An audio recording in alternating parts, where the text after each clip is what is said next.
Bienvenidos pues todos a estos días de novenario. Vamos a tener, Dios mediante, la gracia de vivir los 9 días hasta el viernes de la semana entrante. El tercer día será fiesta mariana, la Virgen de Chiquinquirá. Y de verdad nos alegramos pues de poderlos tener acá. Oremos en esta Eucaristía en acción de gracias al corazón de Jesús y a la Virgen. En el nombre del Padre, y del Hijo, y del Espíritu Santo. Amén. El amor maternal de Dios, reflejado en la solicitud de nuestra Madre María, la Virgen del Carmen, ese amor maternal esté con todos ustedes. Con tu espíritu.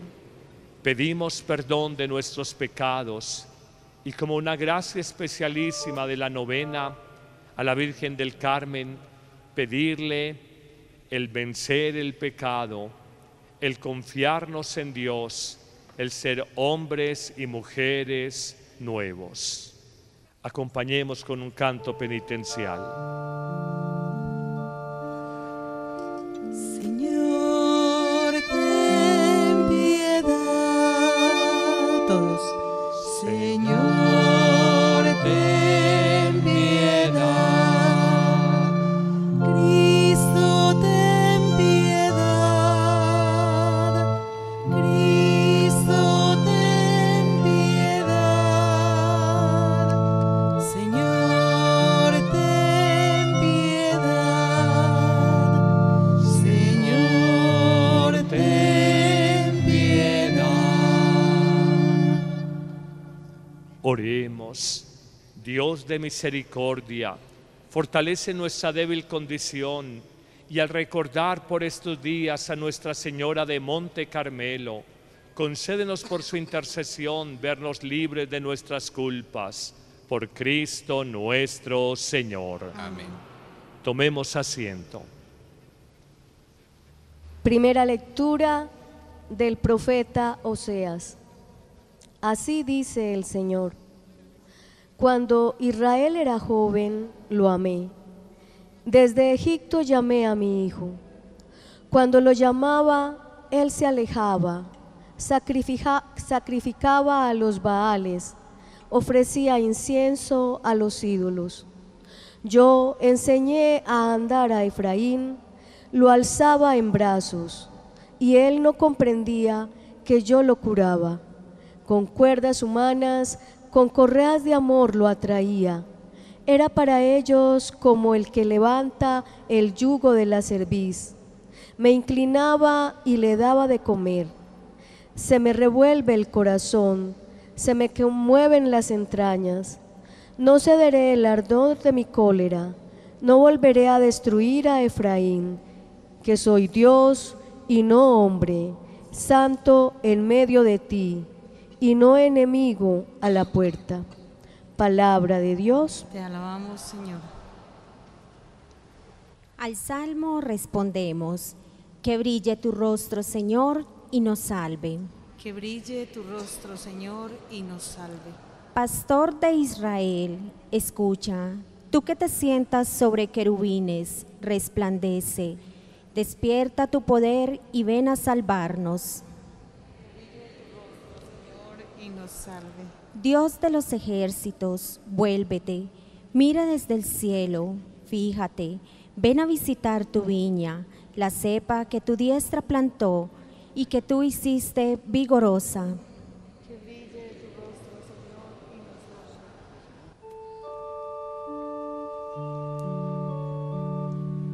salve. Aleluya.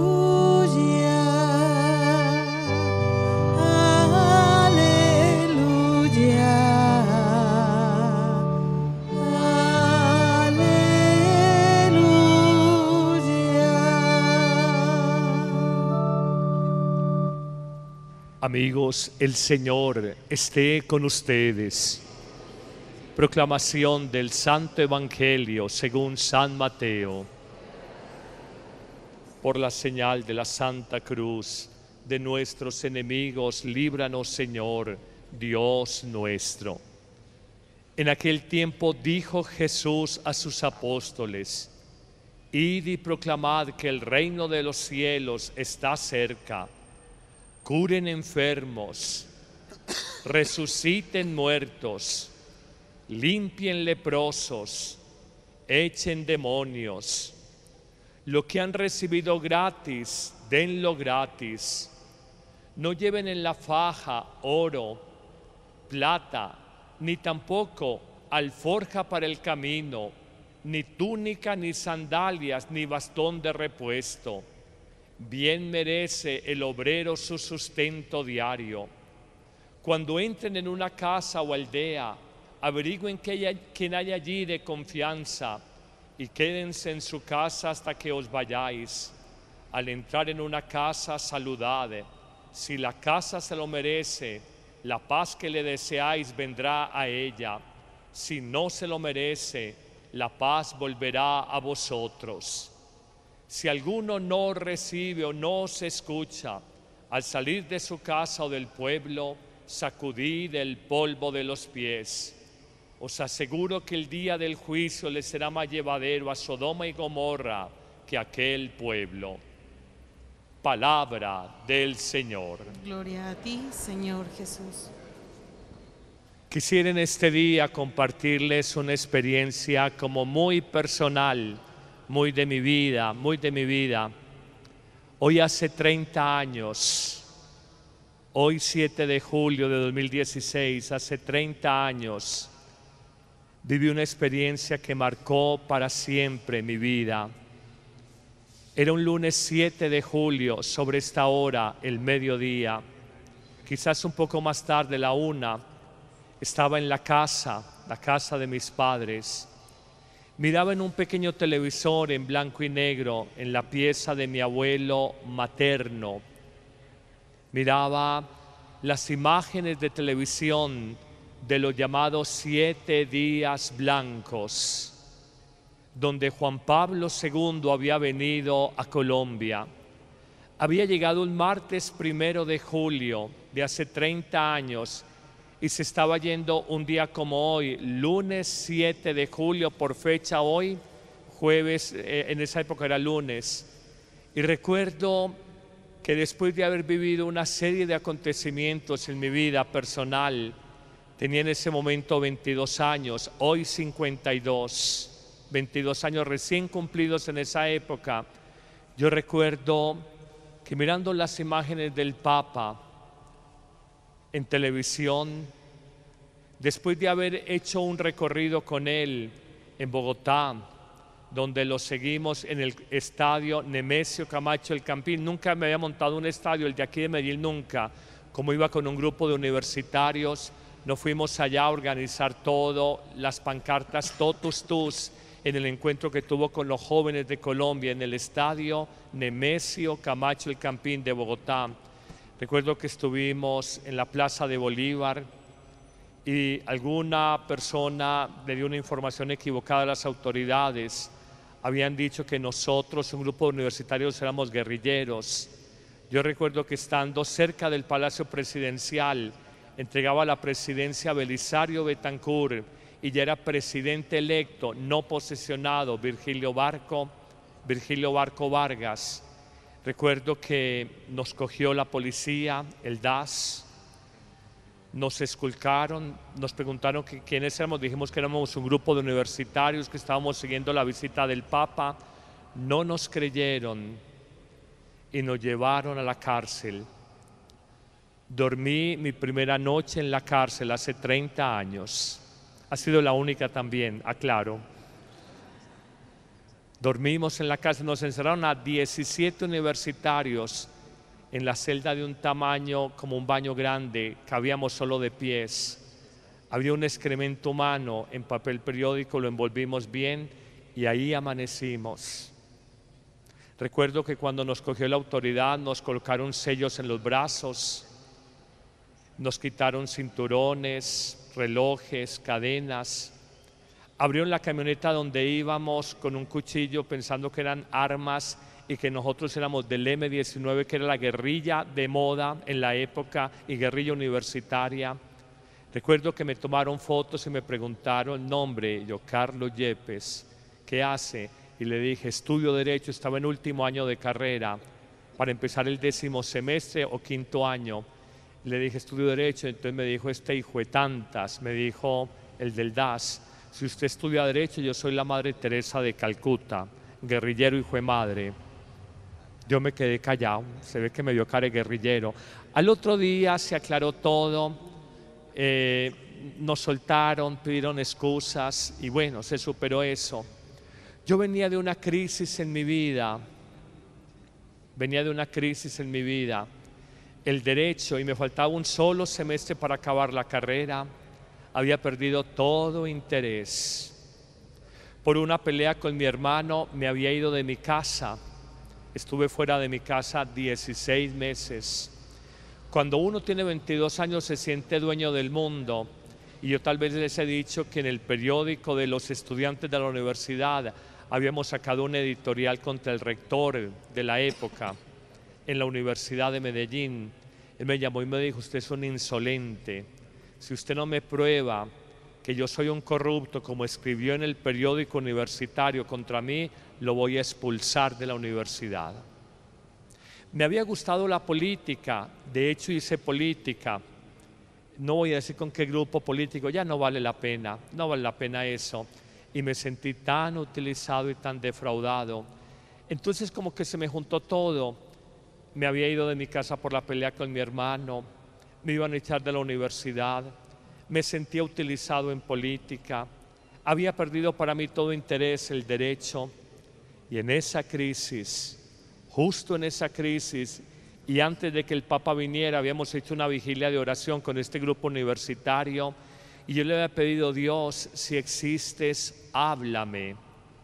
Dios, si existes, muéstrame el camino. Estoy a punto de tener una carrera, pero no sé para dónde coger, estoy perdido en el espacio. Y fue un día como hoy, hace 30 años, 7 de julio, sobre esta hora, el mediodía, que mirando las imágenes de ese hombre que sacó 11 millones de colombianos a la calle, en la Colombia de 1986, que apenas tenía 22 millones de colombianos, o sea, sacó la mitad del país a la calle, en lo que la prensa llamó los días blancos por la sotana blanca del Papa, y uno ve esos ríos humanos. Y yo recuerdo que sobre esta hora, viendo las imágenes de televisión, de un viejo televisor en blanco y negro de mi abuelo, yo empecé a llorar y a llorar y a llorar y a llorar. Si ustedes me preguntan, padre, ¿por qué hace 30 años lloraba y lloraba? Yo no sé. Eran unas lágrimas que tenían una mezcla como de tristeza por lo que había hecho de mi vida y de alegría por el descubrimiento que estaba haciendo de mi vida. Yo recuerdo que lloré mucho. Unos meses más tarde entendería lo que en la teología mística se llama un bautismo en lágrimas. Lo he oído en esos 30 años de muchas personas, cuando todos los valores de mi vida eran el dinero, el poder, la imagen, el éxito humano. Y de alguna manera, si Pablo fue tumbado del caballo de manera simbólica camino a Damasco, yo ese 7 de julio, hoy hace 30 años, sentí que mi vida tenía que replantearse. Simplemente yo miraba las imágenes del Papa en Barranquilla, del Papa en Armero. Hacía 6 meses había ocurrido lo de Armero y vi al Papa llorar en la cruz gigante de cemento en Armero, y había ocurrido la avalancha en noviembre del año anterior, el año 85. Miré al Papa en Bogotá, en Popayán con los indígenas, en Medellín, en Bucaramanga, en Cartagena, y yo simplemente vi tanta hambre de Dios, tanta búsqueda de verdad, tanta búsqueda de luz en el ser humano, que por primera vez en la vida, con lágrimas, entre el dolor por lo que había hecho de mi vida, lo del mundo, y de alegría por lo que quería hacer la obra de Dios, dije, yo quiero ser un evangelizador y calmar el hambre espiritual de miles de personas como lo hace este hombre. Lloré mucho, no sé, 40 minutos, 50 minutos, no sé, lloré mucho, encerrado en la habitación, Mis padres apenas se dieron cuenta, pues tenía 22 años, soy muy macho, soy muy hombre, no me gusta contar mis problemas a nadie. Ubíquense todos en sus 22 años. Recuerdo que el único sacerdote que conocía, todavía vive, el padre Ignacio Álvarez de Pastoral Universitaria. Fui a buscarlo y a decirle: Padre, yo no sé qué me pasó, yo quiero ser sacerdote. Nunca lo había pensado, nunca fui acólito, nunca fui cercano a un sacerdote, nunca fui catequista. Era de mi misa los domingos y pare de contar. Y el padre con sabiduría me indagó: ¿qué haces? Le dije: estudio Derecho. ¿Cuánto te falta? Un semestre. Y con sabiduría, para desencanto mío, me dijo: no tomes esta decisión. Claro, uno a los 22 años es pura emotividad, puro sentimiento. Me dijo: no tomes esta decisión, termina tu carrera y empecemos a caminar y a dejarte acompañar. Yo recuerdo que empecé en un desgano con la carrera, la terminé a los trancazos. No me gustaba, me costaba ir a clases, había perdido todo interés. Y empezó en mí una sed de Dios, una sed de Dios, una sed de Dios. Donde me decían que había un grupo de oración, allá iba. Donde me decían que había una charla bíblica, allá iba. Donde me decían que venía un predicador, recuerdo que lo oía con mucho agrado, al padre Darío Betancourt, que lo muestran a veces en el canal Televida. Estará el padre Darío, no sé, en sus 75, 80 años. Lo oía con mucha atención. Y empezó esa sed.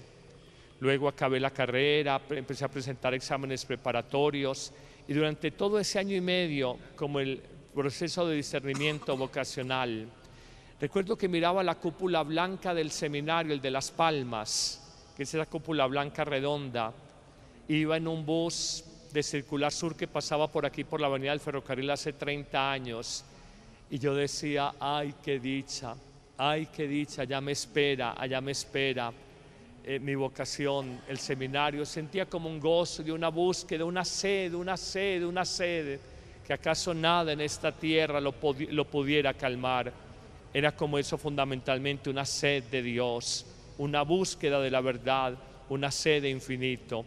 Escuchaba predicadores en grabaciones, trataba de grabármelo todo como que me entraba derecho. El alma estaba completamente disponible, abierta, permeable, como la acción de Dios.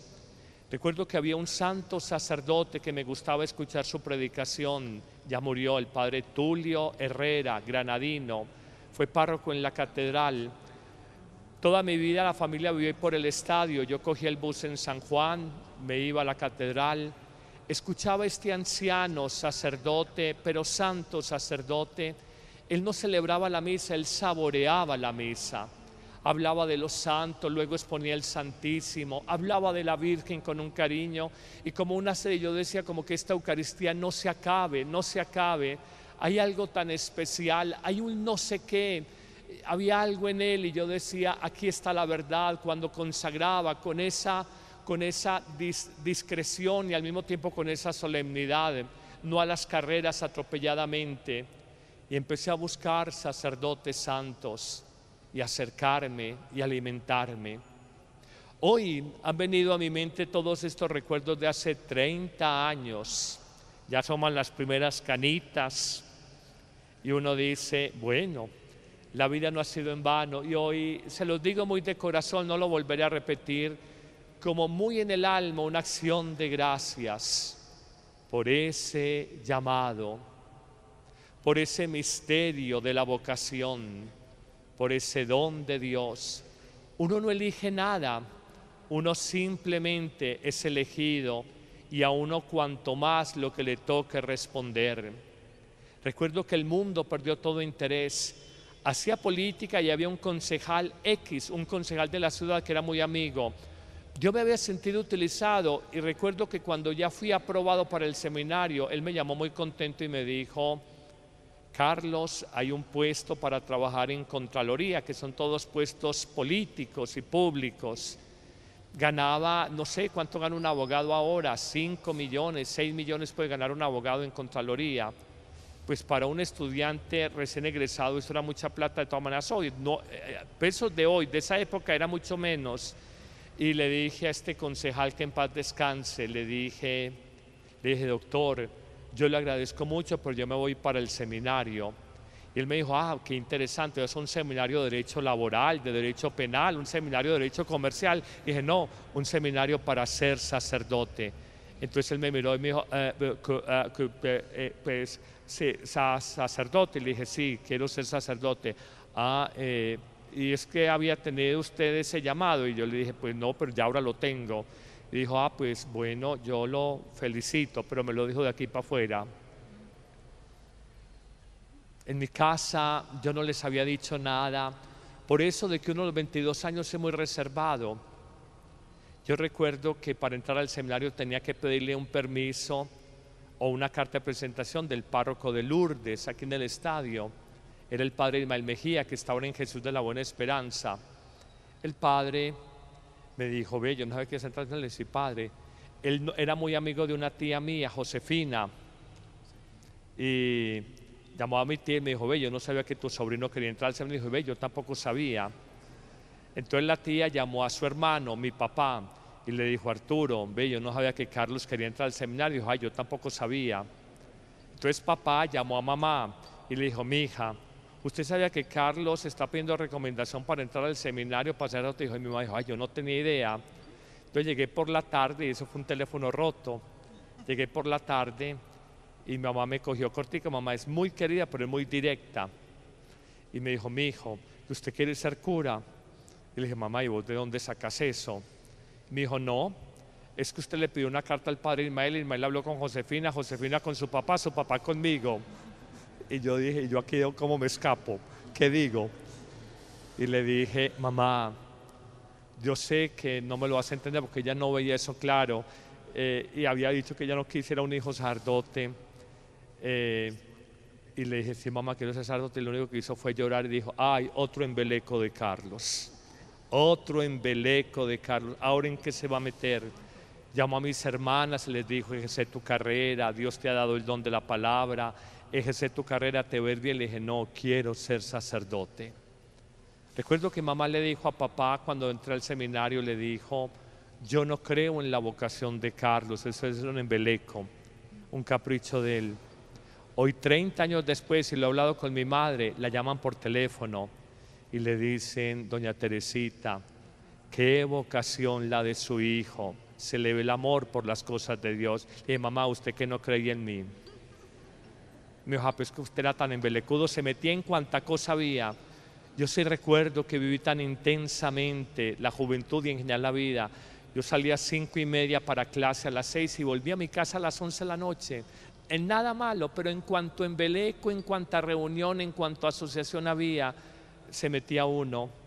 Y uno hoy, mirando a distancia su vida, cuando ve estos jóvenes, cuando uno ve sus luchas, uno descubre algo muy sabio. La vida de uno definitivamente es conducida sabia y amorosamente por Dios. Uno a veces se turba, uno a veces se preocupa, uno a veces se angustia, pero uno olvida que en definitiva la vida de uno es conducida sabia y amorosamente por las manos de Dios. Si hace 30 años, antes de la 1 de la tarde, me preguntan, ¿vos pensaste en ser cura? Y yo dije, jamás, no se me hubiera ocurrido, jamás, jamás. Y miren dónde estoy ahora. Yo simplemente digo, como un testimonio para ustedes, dejémonos conducir por Dios, dejémonos llevar por Él. Uno no se equivoca cuando hace la voluntad de Dios, uno sí se equivoca cuando hace la voluntad personal.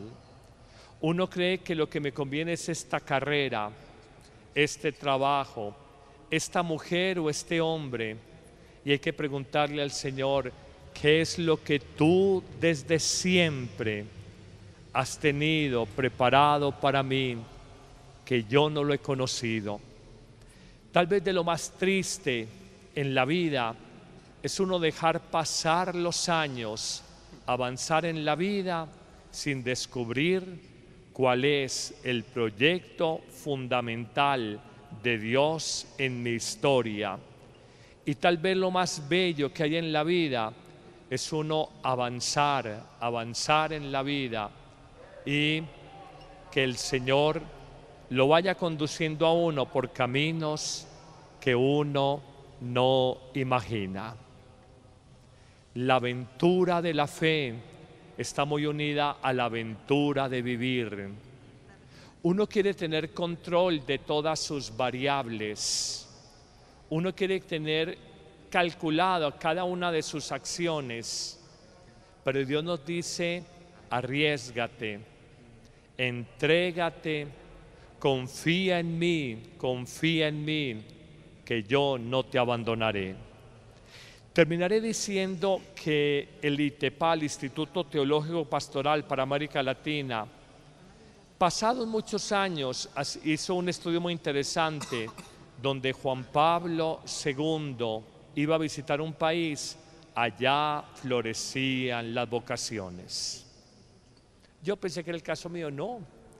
En esos años, en ese año 86 y los años alrededor, surgieron muchas vocaciones. Muchos jóvenes, como quien les habla, sintieron ese llamado de Dios a través de un profeta de Dios, un hombre que hablaba con verdad, que hablaba con sinceridad, que hablaba con amor y que para uno era como el reflejo, la fotografía de Jesús en el mundo.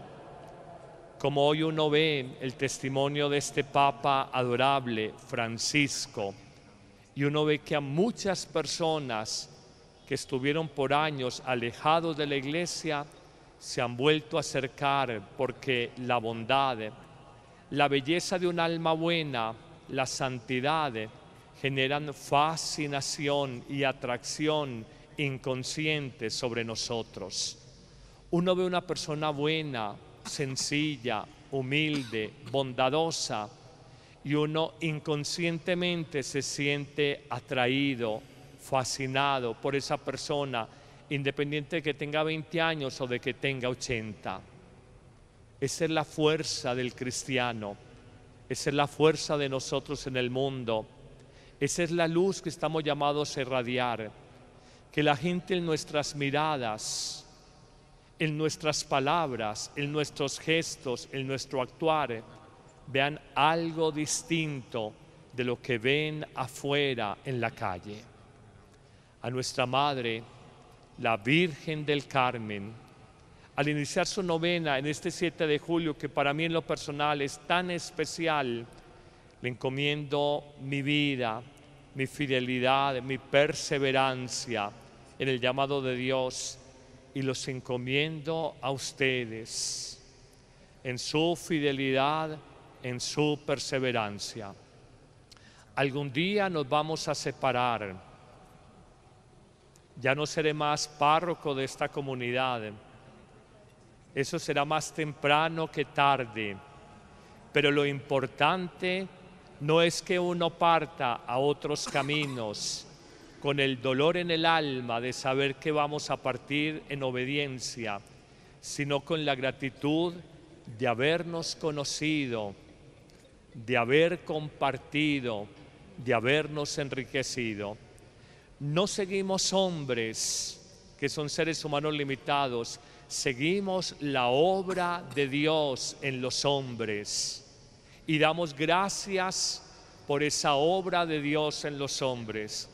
Por ahora, mientras caminamos juntos, alegrémonos, agradezcámosle a Dios tantas bondades y aprovechemos estas Eucaristías, que sé que algún día las van a recordar, dirán Eucaristías larguitas, pero Dios nos habló, Dios nos enseñó, como yo recuerdo hace 30 años de sacerdotes de la época muy buenos, cuánto lo alimentaron a uno, cuánto lo nutrieron. La cadena de la vida tiene que seguir y hay que alimentar otras ovejas en un momento determinado. pero es el gusto y la satisfacción de saber que estamos haciendo la obra de Dios. Cada día, y ejemplo de María, pidámosle siempre a nuestra Madre que nos dé su fuerza, que ore por nosotros en su poder intercesor, para que seamos fieles y para que siempre hagamos lo más hermoso que podemos hacer en la vida, la voluntad de Dios en nosotros. Amén.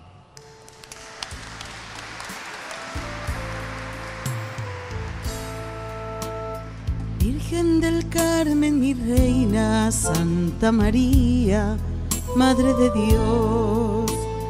Virgen del Carmen, mi reina, Santa María, Madre de Dios. Virgen del Carmen, mi reina, Santa María, Madre de Dios. Hoy quiero, Virgencita, cantarte y amarte como me amas tú, y decirte que quiero imitarte y de tu mano seguir a Jesús. Virgen del Carmen, mi reina, Santa María, Madre de Dios. Virgen del Carmen, mi reina, Santa María, Madre de Dios. Virgen del Carmen, mi reina, Santa María, Madre de Dios. Virgen del Carmen, mi reina, Madre de Dios. Oremos. Al venerar la memoria de la Madre Nuestra Señora del Carmen, te rogamos que la ofrenda que te presentamos nos transforme a nosotros por tu gracia. Por Cristo nuestro Señor. El Señor esté con ustedes. Levantemos el corazón. Demos gracias al Señor nuestro Dios. Soy necesario. En verdad es justo y necesario. Es nuestro deber y salvación darte gracias, Padre Santo. Exaltar especialmente tu generosidad, inspirándonos en el cántico de alabanza de María. En verdad hiciste obras grandes en favor de los pueblos y has mantenido tu misericordia de generación en generación, cuando al mirar la humillación de tu esclava, por ella nos diste al autor de la vida, Jesucristo, nuestro Salvador. Por eso agradecidos, con ángeles y santos, cantamos. Santo, santo, santo, santo es el Señor, Dios del universo, santo es el Señor. Hosana en el cielo, hosana en la tierra, bendito el que viene en nombre del Señor. Hosana en el cielo, hosana en la tierra, bendito el que viene en nombre del Señor. Santo eres en verdad, Señor, fuente de toda santidad. Santifica estos dones con el fuego de tu Espíritu, de manera que sean para nosotros el cuerpo y la sangre de Jesucristo nuestro Señor. Cuando iba a ser entregado a su pasión libremente aceptada, tomó pan, dándote gracias, lo partió y lo dio a sus discípulos diciendo: tomad, comed todos de él, porque esto es mi cuerpo que será entregado por vosotros.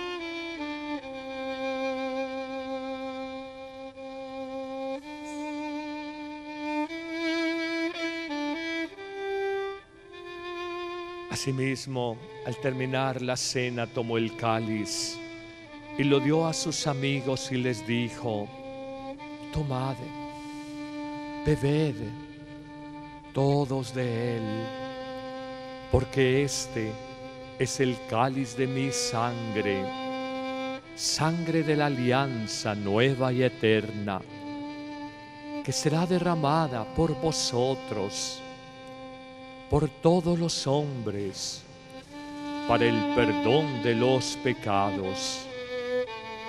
Haced esto en conmemoración mía.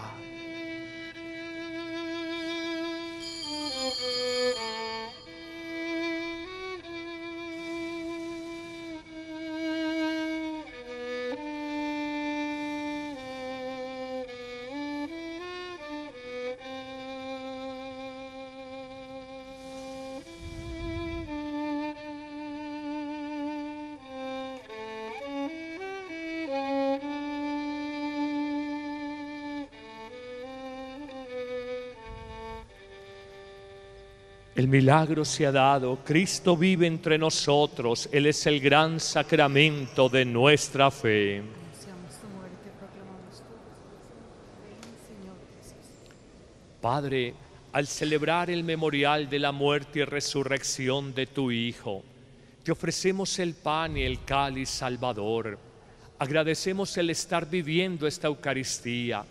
Te pedimos humildemente que el Espíritu Santo congregue en familia a los que ahora vamos a recibir tu cuerpo eucarístico. Acuérdate de nosotros, tu Iglesia, del Papa Francisco, nuestro obispo Ricardo y todos los sacerdotes que cuidan de tu pueblo en el mundo entero. Llévanos a la santidad por la fuerza del amor. Te encomendamos la vida de Manuelito y de Miguel Antonio, hoy de cumpleaños. Oramos agradecidos a la Virgen del Carmen por la salud de Graciela y Carlos Arturo, y oramos por los fieles difuntos y la salud de Jorge Yepes. Pedimos misericordia para nosotros, que con nuestra Madre María, la Virgen del Carmen, San José su esposo, los apóstoles y todos los santos, que alcancemos la vida eterna y podamos cantar tus alabanzas. Por Cristo, con Él y en Él, a ti, Dios Padre omnipotente, en la unidad del Espíritu Santo, todo honor, toda gloria, por los siglos de los siglos. Amén. Confiadamente al buen Dios digámosle: Papá nuestro que estás en el cielo, santificado sea tu nombre. Venga a nosotros tu reino. Hágase tu voluntad en la tierra como en el cielo. Danos hoy nuestro pan de cada día. Perdona nuestras ofensas, como también nosotros perdonamos a los que nos ofenden. No nos dejes caer en la tentación y líbranos del mal. Líbranos de todos los males, Padre bueno.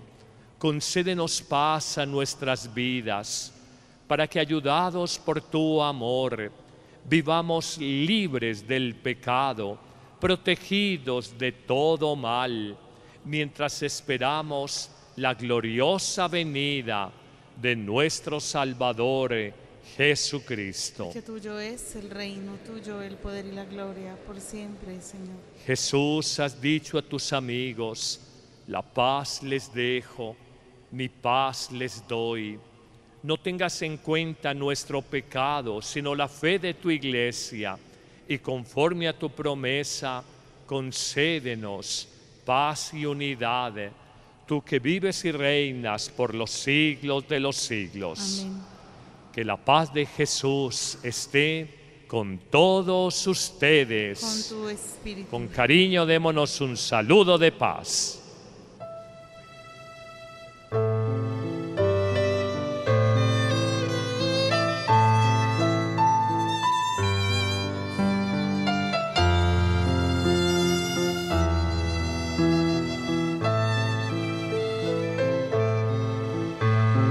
Cordero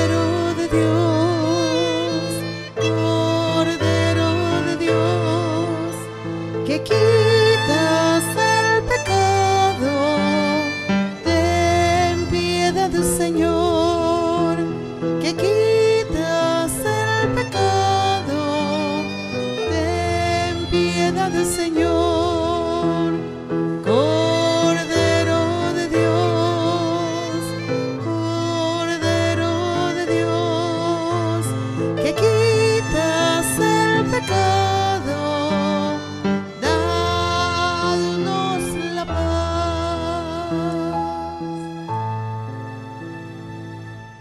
Cordero de Dios, eres el único que quitas la oscuridad, el pecado que hay en nuestro corazón. Señor, no soy digno de que entres en mi casa, pero una palabra tuya bastará para sanarme.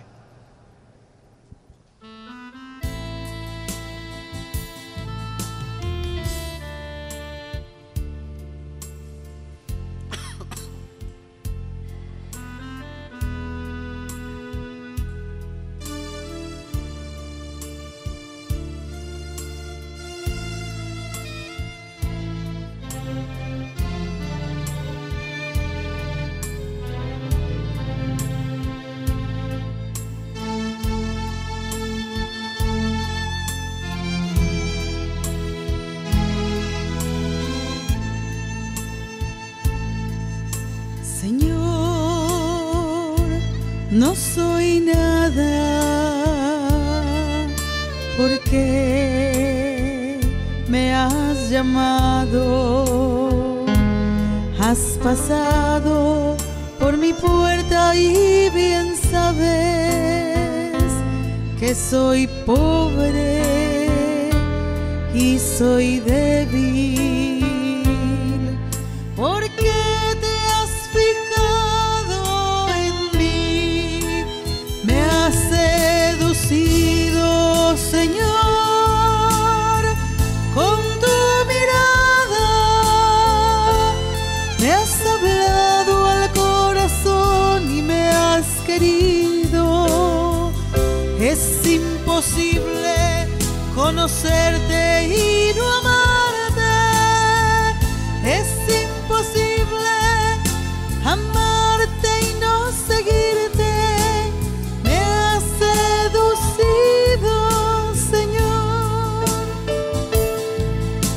Señor, yo te sigo y quiero darte lo que pides, aunque hay veces que me cuesta darlo todo. Tú lo sabes, yo soy tuyo. Camina, Señor, junto a mí. Me has seducido, Señor, con tu mirada. Me has hablado al corazón y me has querido. Es imposible conocerte y no amarte. Es imposible amarte y no seguirte. Me has seducido, Señor. Señor, hoy tu nombre es más que una palabra. Es tu voz que resuena en mi interior y me habla en el silencio. ¿Qué quieres que haga por ti? Me has seducido, Señor, con tu mirada. Me has hablado al corazón y me has querido. Es imposible conocerte y no amarte. Es imposible amarte y no seguirte. Me has seducido, Señor.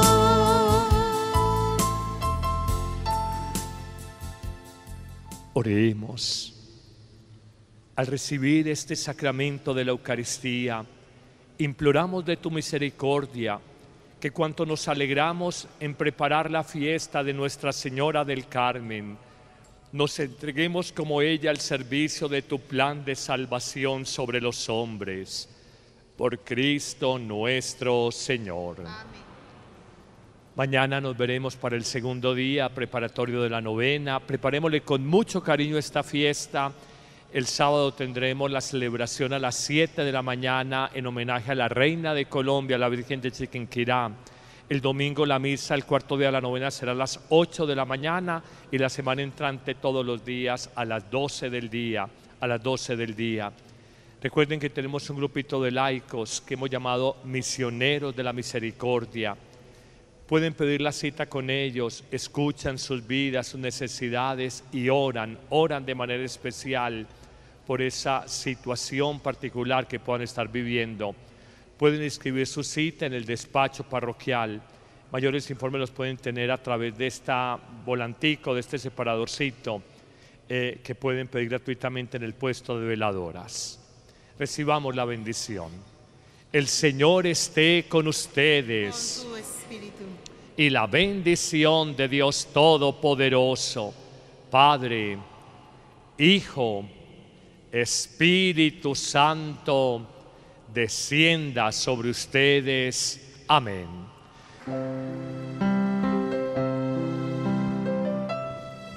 Acompáñame, María, en mi largo caminar. Acompáñame, mamita, cuando ya no pueda más. Acompáñame, María, en mi largo caminar. Acompáñame, mamita, cuando ya no pueda